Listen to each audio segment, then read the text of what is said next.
Hello, good afternoon students. I hope you all very well at your home and also enjoying the learning process, and I hope you are completed the question answer of last lesson of history, and at the last lecture we have finished second also, and we have discussed few question answers. From that we have discussed that choose the right option and rewrite the sentences, means fill in the blanks, and also identify the wrong pair. So I am talking about second lesson. So few points are remain here that we have to complete, and we have to step forward towards to third lesson. So in second lesson exercise we are going to see the third question, give reasons. Okay, so we will see the second lesson, India events after 1960. Subject history.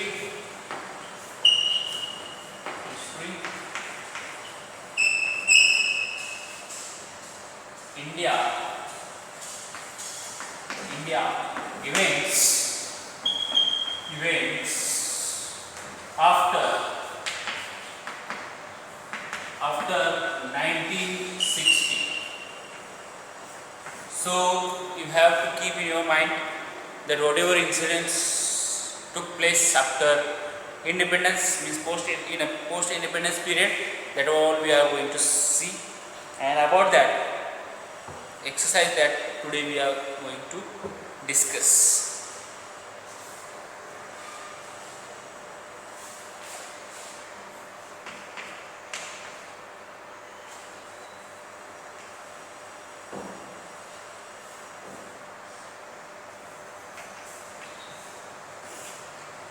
Exercise in that third question, give reasons. So in that first question, the Morarji Desai government lasted for short while.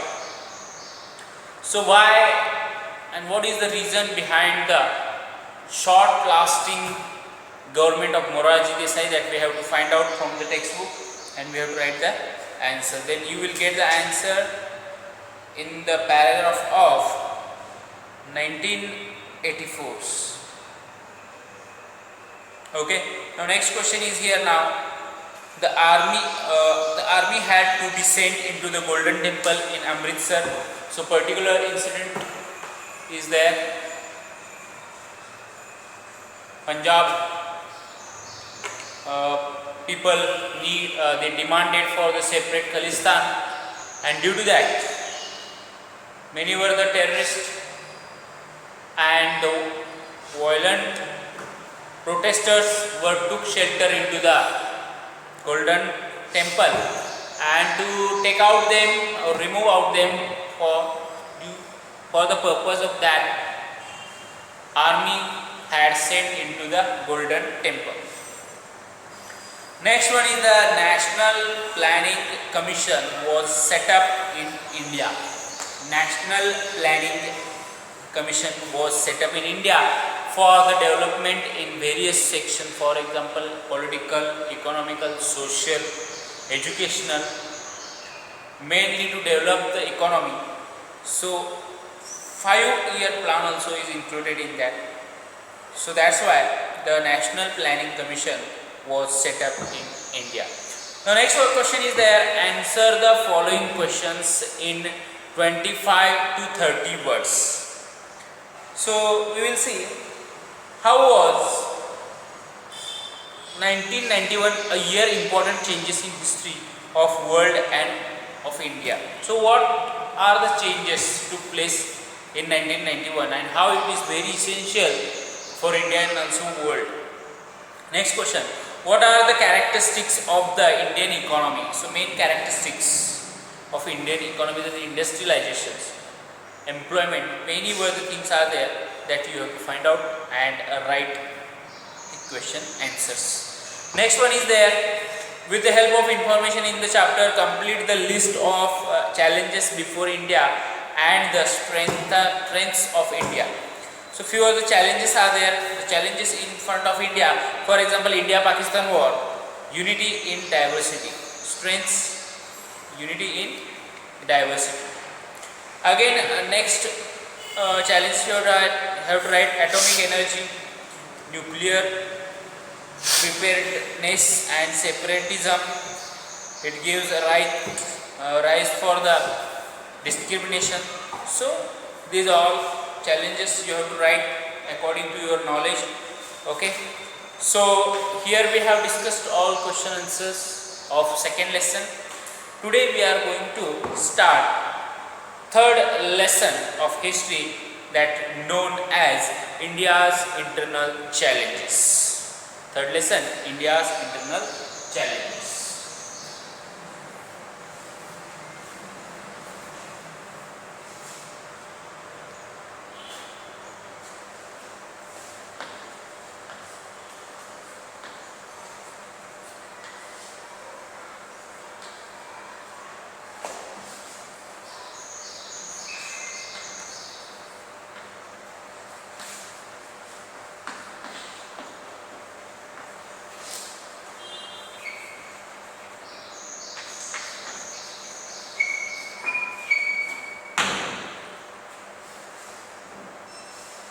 So mainly you have to focus on this word, find out the meaning of this internal. Internal means whatever problems into the country, and what are the external problems that we will see afterward, problems regarding to the another country. But today mainly we have to see about internal challenges. Okay. So many are the internal challenges are there. See how we are facing problems in our home. So same like that, India, the Indian country, the home, that facing many problems that need to solve today also. So that we are going to see now. How we have problems with our neighbors. Few times we are doing conflict, a little bit short tempered conflict with them, but resolving our problems, that same as it is India's external problems are also there with the foreign countries, neighboring countries. So that also we will see after. But now we are going to proceed. Third lesson, India's internal challenges. Challenges. One of the challenge means one of the very important issue that must be solved. So which are they all that we are going to see? First of all, we will introduce our lesson. In this chapter, we are going to learn about some internal challenges that India faces. We shall see some internal challenges like separatist movements, issues of Northeast India, Naxalism and communalism and regionalism. So few are here. Separatist movement for the separation of, for the separate state, for the separate division, for separate we can say country. Many other issues are there. Also issues of Northeast India, whichever today's states are there, whichever the cities are there, about them issues we will see. Next one, Naxalism is also there. Naxalis today also we are facing problem. Mainly, many were the Naxalis attacking on the Indian army, and we are still facing that problem strongly, and we have to resolve it. Next one is their communalism and regionalism. That also we will see in next point. But first we will see the unrest in Punjab. So why there is an unrest, why there is a violent, that we are going to see what happened exactly. Okay, continue. Akali Dal was the major political party in the Punjab. The major political party, the name of the party is Akali Dal. In the 1973, the Akali Dal passed the Anandpur Sahib resolution. The following demands were made in this resolution. One of the March resolution, and in that they had demanded few concepts. See, what are the demands? Chandigarh should be made a part of Punjab. If you see, if you well know today, Chandigarh is the capital of Punjab and Haryana. It is one of the combined capital of both states. We well know about it. So, Chandigarh, here what is the demand? Chandigarh should be made part of Punjab. The Punjabi speaking parts in other states should be included in the state of Punjab.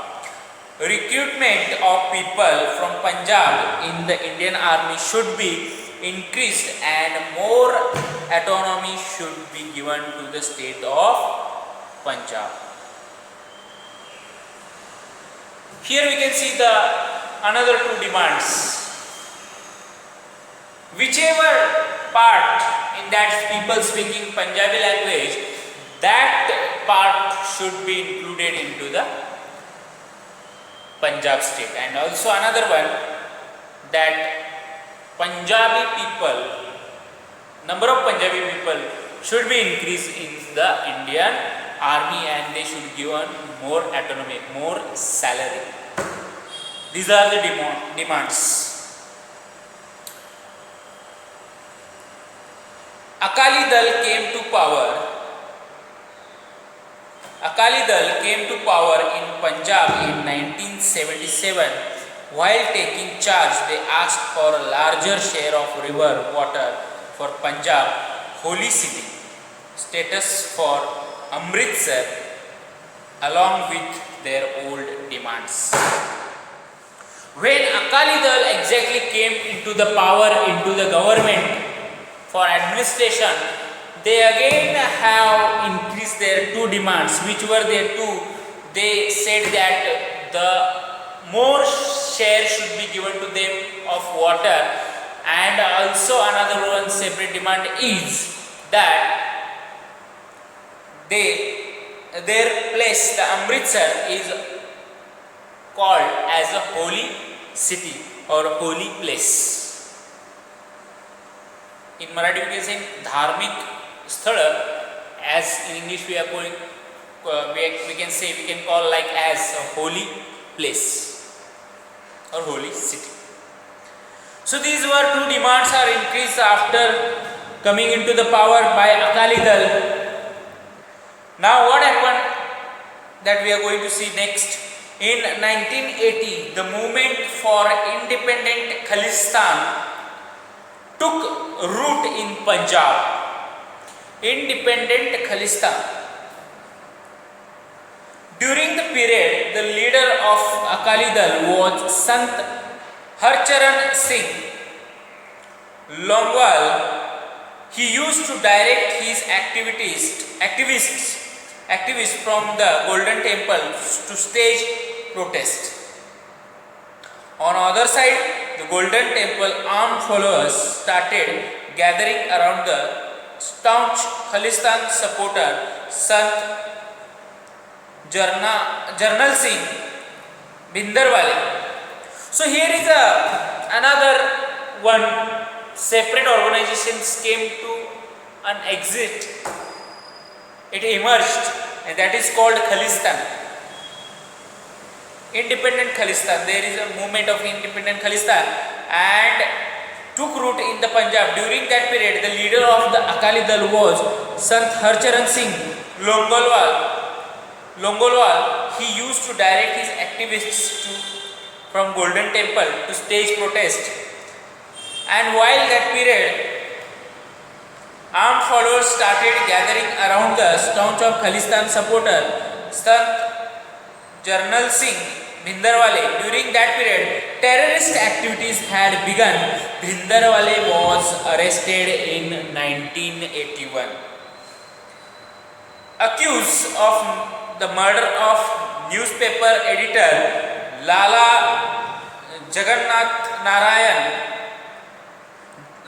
Lala Jagat Narayan, after his incident, the situation was due to these developments. President's rule was imposed in Punjab in 1983. Due to this violence and terrorist activities in that place, President rule is applied in 1983 in Punjab. Bhindranwale went to stay at a religious place called Akal Takht. Bhindranwale's follower captured the Golden Temple and built a barricade of sandbags over there. The area looked like a fort. So Bhindranwale's supporters captured the Golden Temple and they put their sacks of sand, and that whole holy place is looked like a fort. This greatly disturbed the peace of Punjab. It was a major challenge to Indian democracy. Now, these were the many small organizations coming and emerging, or they existing, and they are demanding for their separate place or separate state. And there are again another many demands. That time Indian government focused on it and they thought to resolve this problem, this challenge. So for that purpose, for resolving this problem, what they have did exactly, that we are going to see now. The main task of getting the terrorists out from the Golden Temple was entrusted to Major General Kuldeep Singh Barar. One of the responsibility given to the Major Kuldeep Singh Barar to take out or remove the terrorists from Golden Temple from Punjab. On the morning of 23rd June 1984, the mission Operation Blue Star, the name of the mission is Operation Blue Star, started. The operation ended at 6th June, means 3 days operation it is. And in this military operation, the Indian Army functioned with a great restraint. The operation ended with the death of Bhindranwale and other terrorists. In the 1986, an operation had been conducted against the terrorists in Golden Temple once more. It was called Operation Black Thunder. Second time also, for the terrorists against terrorist activities, the operation conducted by Indian government with the help of Indian Army, and that operation name is Operation Black Thunder. After this action was taken, the process of establishment of peace in Punjab picked up movement. Exactly after these two military operations against terrorist activities, Indian government got a success to create a peace into the division of Punjab. So one of the main thing here, information they given, do you know, they said here, a military expedition taken up with a particular objective is called Operation Blue Star was an operation undertaken to evict the terrorists hiding in the Golden Temple. So here they said that one of the action which taken by military for the any terrorist activists, so against them, so that operation is called, it's given a particular name like Operation Blue Star or Operation Black Thunder. Okay, so here we have studied that very well. We know that. So few small organizations getting up and they demanding endlessly, and that is very harmful for Indian democracy. So for resolving that problem, facing that challenge, Indian government took action with the help of army and they successfully achieved, they successfully done it. And now we are going to see issues concerning Northeast India. So what exactly in that we are going to see? Issues concerning with Northeast India. Now today many were the countries are there, countries are there in Northeast region. So about them and what major problems they have had faced in the past, and what Indian government given exactly, or they solved their problems with the policies, that all we are going to see in this, the issues concerning Northeast India.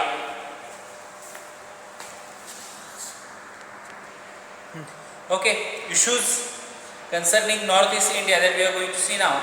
Northeast India consists of 8 states of Assam, Arunachal Pradesh, Manipur, Meghalaya, Mizoram, Nagaland, and Sikkim, Tripura international borders. These are all states included in the section of Northeast India. So from that of India touched to each of states to varying extents. These states are different with respect to ethnicity, language, and cultural diversity. The first Prime Minister of independent India took the lead in bringing tribes living in this area into a mainstream of the country. So first, already I told you that. So this is the main motto of Indian Constitution. So who are the backward or who are away from the main flow of society, so that for that backward classes also to bring them with the flow of equality and unity. So here also Pandit Jawaharlal Nehru, first Prime Minister of India, he focused on these all the states, on all states, and tried to bring them with the mainstream with the other states. So these are all states very well and fulfilled with the diversity, and they have their different culture also, and they have different languages they were using into their lifestyle. In 1954, he formed the Northeast Frontier Agency, that is in short NEFA, area comprising of the terrorists on the Sino-Indian border and the tribal areas towards the north of Assam. So one of the agencies founded by Pandit Jawaharlal Nehru, conspiring of the territories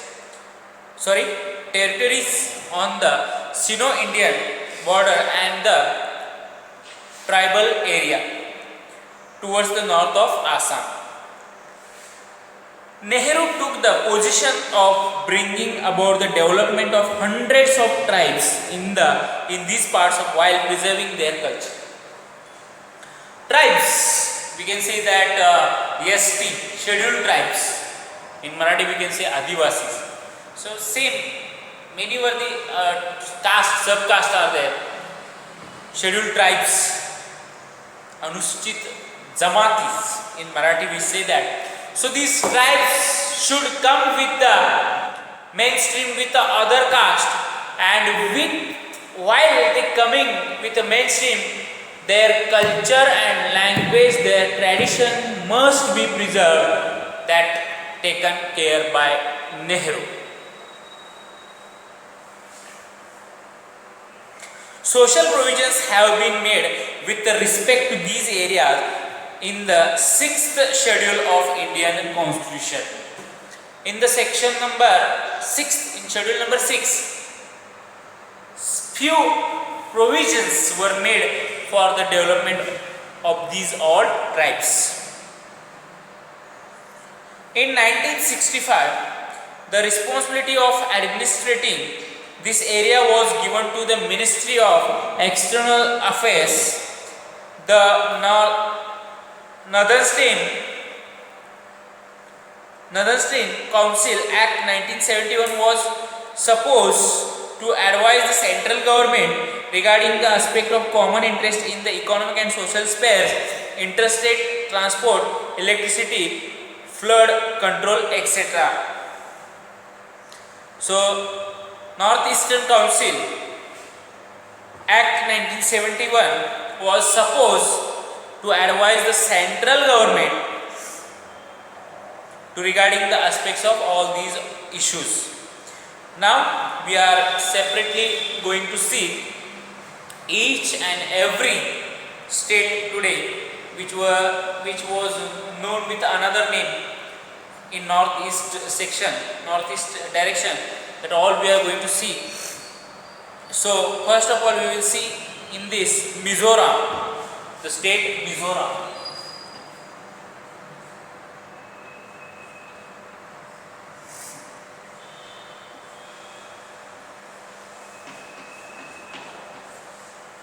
First one is Mizoram. The tribes in northeast India, Jamaat, you can see, scheduled tribes, the people with a different caste. So tribes in northeast India have an ancient history. When India became independent, the government gave administrative autonomy to the districts of Mizo majority areas of Lushai Hills. When the States Recognition Commission was appointed in 1954, the expectation of people in this area grew. Mizo leaders started demanding an autonomous Mizo province. In 1959, the territory of Mizoram experienced severe drought. During this famine, Mizo leader Lodhenga served the common people a lot. Firstly, after the independence, government gave them a separate ruling to Mizo government, means Mizoram's government. And when the recognition of states program was started, that time Mizo government demanded for many things, and that time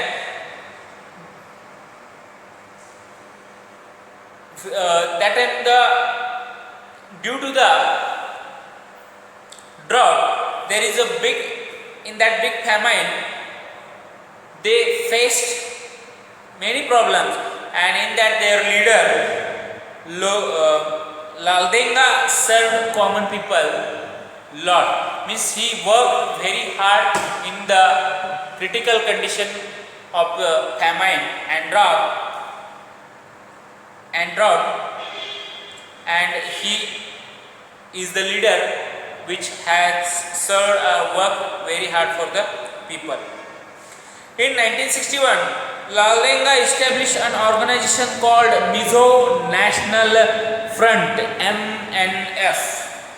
He asked for a greater Mizoram, an independent nation carved out Tripura. So one of the independent nation demanded by the leader of Mizo National Front. So the name of the leader is Laldhenga, and he demanded to separate Mizoram from the Tripura, Manipur and Mizo majority areas from the Lushai Hills.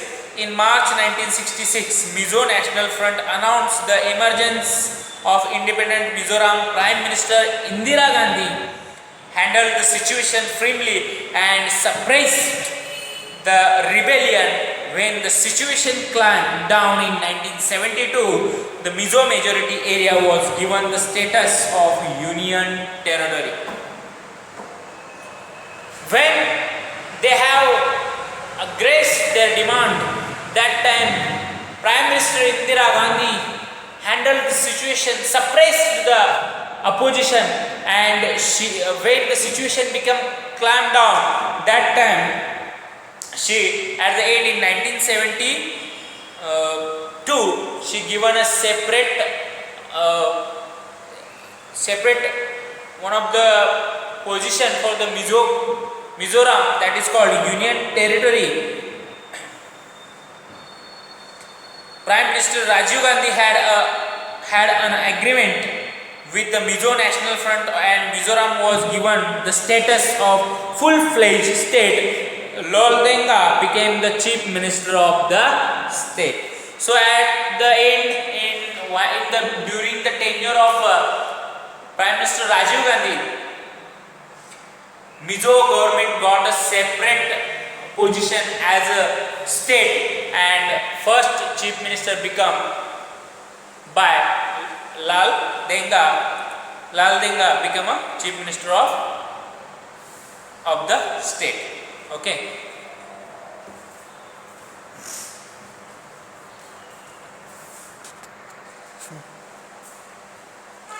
So here we have studied about the Mizoram, and the incidents took place for establishing or separation for their state. Now another we are going to see Nagaland. The state name is Nagaland.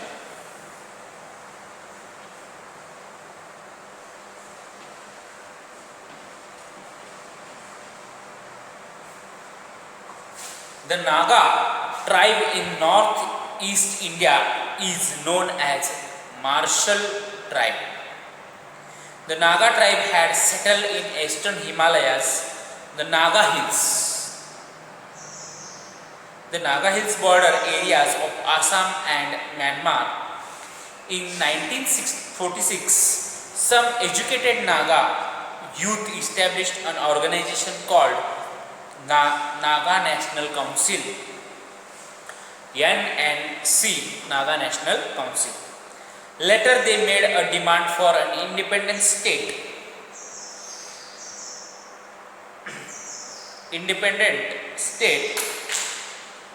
Of Nagaland. They were led by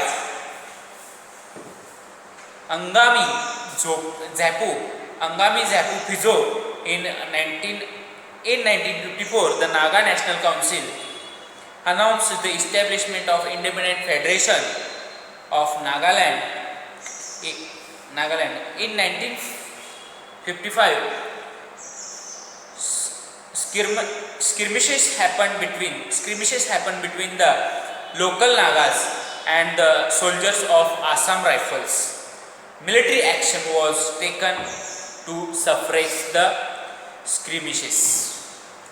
Several rounds of discussions took place between to the central government and the Naga National Council. Central government decided to give the Naga majority territory in the status of Union Territory. Nagaland was made a full-fledged state on 1st December 1963 by putting together the Naga majority territory and part of Tucson. These were the two parts of Nagaland. Tucson and Naga territory joined and merged with the Nagaland, and they given the separate federation to the state of Nagaland. Now next one we are going to see, same as it is from the northeast side, that is called Assam.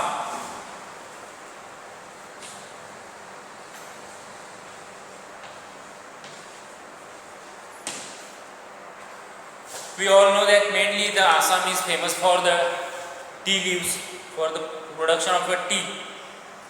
So it has a specialty still today also. So we will try to know more about the history of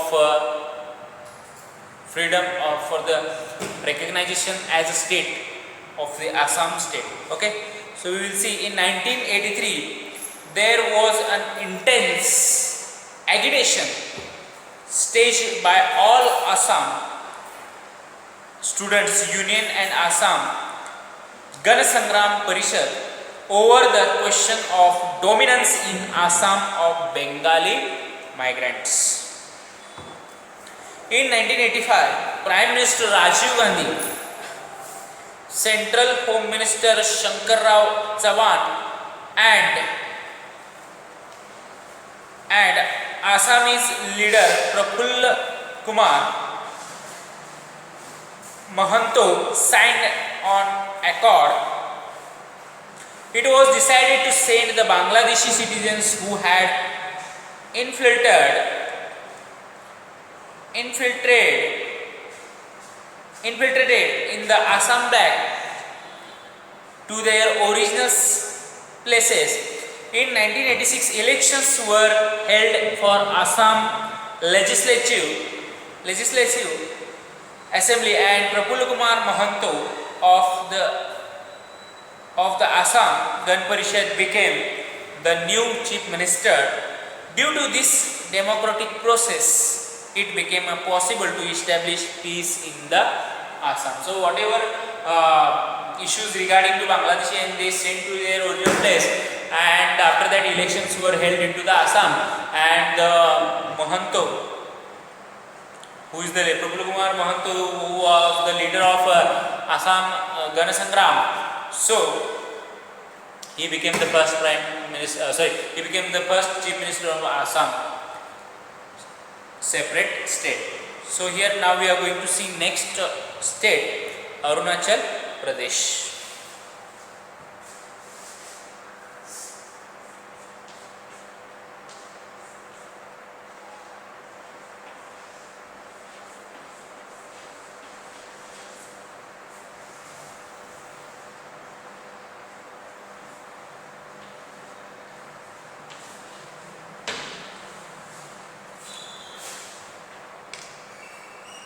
So Arunachal Pradesh, in 1954,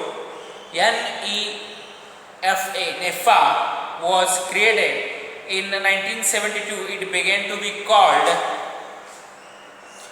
Arunachal Pradesh Region of Rising Sun. On 20th February 1987, it got the status of constituent state. During the period from 1960 to 2000, Northeast India has progressed towards the more matured democracy. This area is on the path of progress through the industrialization, spread of education. So after during the period of from 1960 to 2000, in that period, these all states were migrated, or they gone towards the path of progress and industrialization, and also they got a well education, and due to the spread of education they have developed well.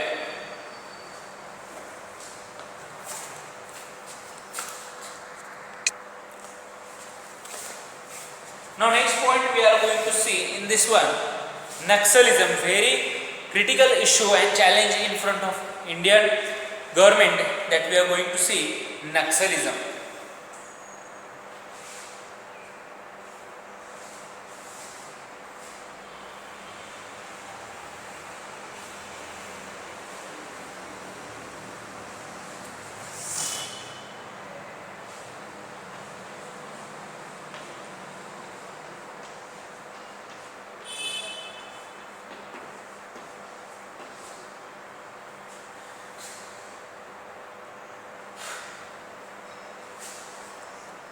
So first we will take information about it.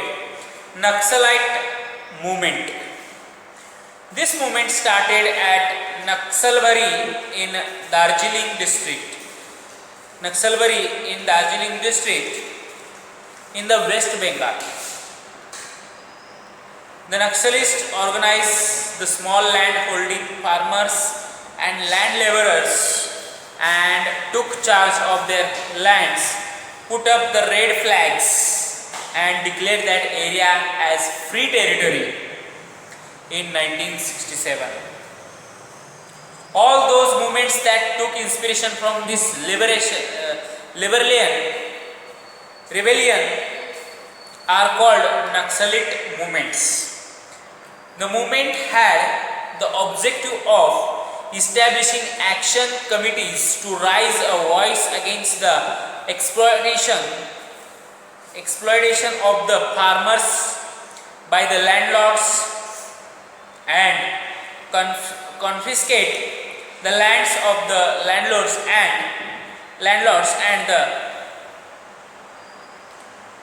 and distribute it amongst the tenants. Later the movement strayed away from its objective and took the recourse to terrorism to prevent any government schemes and welfare policies from the reaching the common people. The Naxalis started to parallel system by rejecting the democratic system. This made Naxalism a serious challenge to India's internal security. So many were the farmers and landowners putting red flags into their farms, into their lands, and they declaring that is one of this, that was one of their separate own property and it will not come any under the rule of government.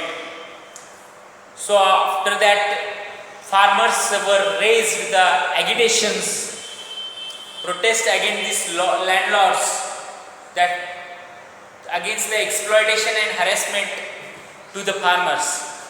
And this process afterward got another track, and that all Naxalis, that peoples who were against the landlords, they were neglecting and they opposing to the government schemes or policies to reach to the farmers. So through like this way, this system got another track and it given to raise to the Naxalism, and due to this, one of the major challenge came in front of Indian government. The movement was mainly located in the West Bengal. Later the movement spread to the East Godavari in Andhra Pradesh, parts of Visakhapatnam, Karimnagar in Telangana, Adilabad, Bastar, Rajnandangao and Sukma in the Chhattisgarh, Gadchiroli, Bhandara and parts of Chandrapur in Maharashtra, Balaghat and Mandala in Madhya Pradesh, and Koraput in Odisha. In order to maintain their influence, the Naxalites established an organization called People's Liberation Guerrilla Army, PLGA, People's Liberation Guerrilla Army. This conflict is still going on. Today also India facing this problem very strongly. Now we are going to see next point, communalism. Now next one we are going to see communalism. So what it exactly that we are going to see now? Communalism.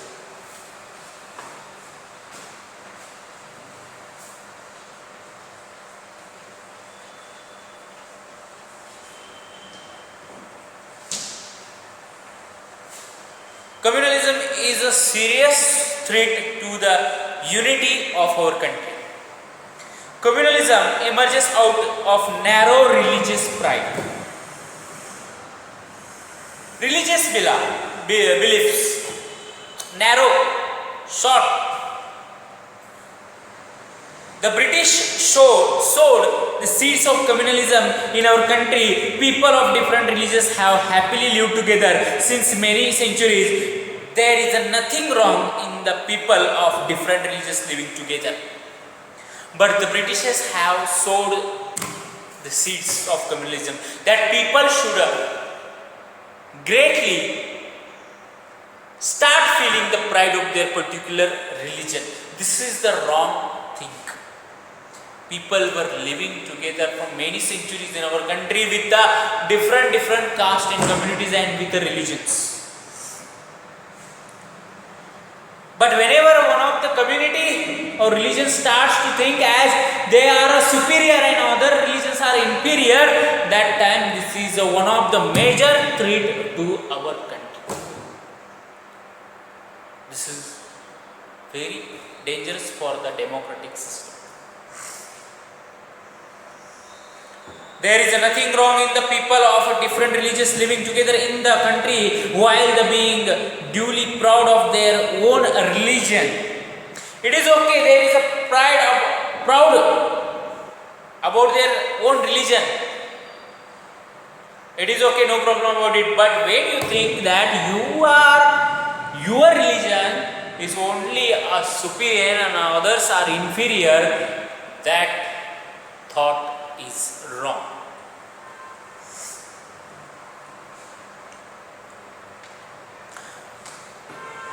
But when this pride becomes excessive, then it turns to a bigotry.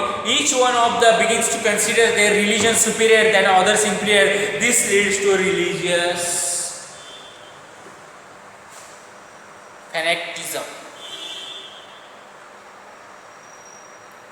differentiation or opposition. Fanaticism is the base of communication, communalism. It makes one oblivious of national interest.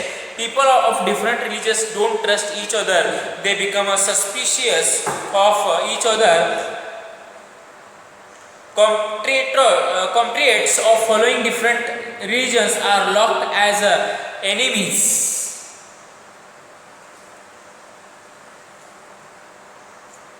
Even the commensality or coming together on festival become a rare. If people start thinking that any particular religion is superior or inferior, that time people are rarely come together on the time of festival, and they will think that another religion is as living into the society as an enemy. As the result, it became difficult to everybody to come together and rights as a citizen. So, drawback of this communalism is that each and every person will not come together for demanding their rights, and they will be backward from their basic rights.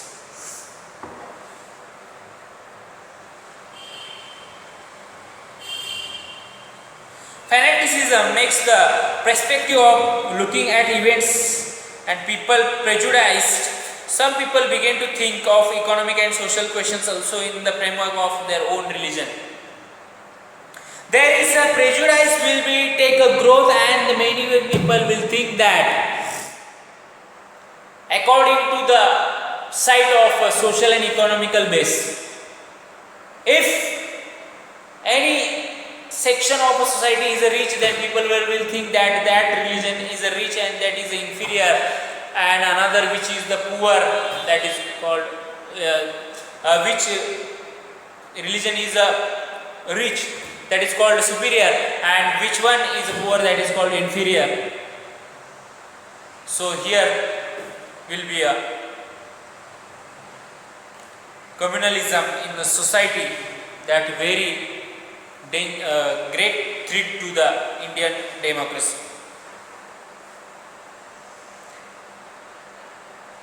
Fanaticism makes a perspective of looking events and people prejudice. Some people begin to think of economic and social questions also in the framework of their own religion.